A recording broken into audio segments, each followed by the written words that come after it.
Long live Pakistan China friendship और China जिंदाबाद पाकिस्तान पाइंदाबाद। गवादर में तरक्याती मंसूबों की इफ्तिताही तकरीब से खिताब में वजीर आजम का कहना था कि गवादर को बैनुल अक़वामी शहर बनाना देरीना ख्वाब था जो पूरा होने जा रहा है। उन्होंने सूबे में अमन व अमान के लिए कुर्बानियां देने वालों को खिराज तहसीन पेश किया और कहा कि दहशतगर्द आखिरी सांसें ले रहे हैं। पाकिस्तान में दहशतगर्दी भी दम तोड़ रही है, अल्लाह के फजल से आप देख रहे हैं, पूरे मुल्क के अंदर आप देख रहे हैं।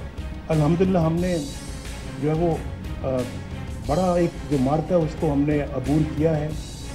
अब उसकी दुम रह गई है जो इंशाअल्लाह बहुत जल्द ख़त्म हो जाएगी। इसके बाद सिब्बी रखनी रोड की इफ्तिताही तकरीब से खिताब में वजीर आजम ने कहा कि पसमानदा इलाकों को भी तरक्की के यकसा मौके मिलने चाहिए। सी पैक मंसूबा बलूचिस्तान के लिए गेम चेंजर है। सूबे के खिलाफ साजिशें करने वाले बेनकाब हो गए।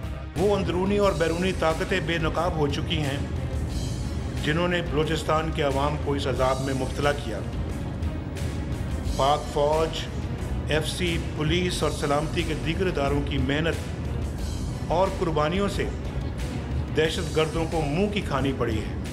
वजीर आजम ने कहा कि गवादर चीन से मुंसलिक होने से दुनिया भर का सरमाया इस खित्ते में आएगा। मुल्क दुश्मनों को यही बात हजम नहीं हो रही, लेकिन उन्हें अपने मजमूम मकासद में कामयाबी नहीं मिलेगी।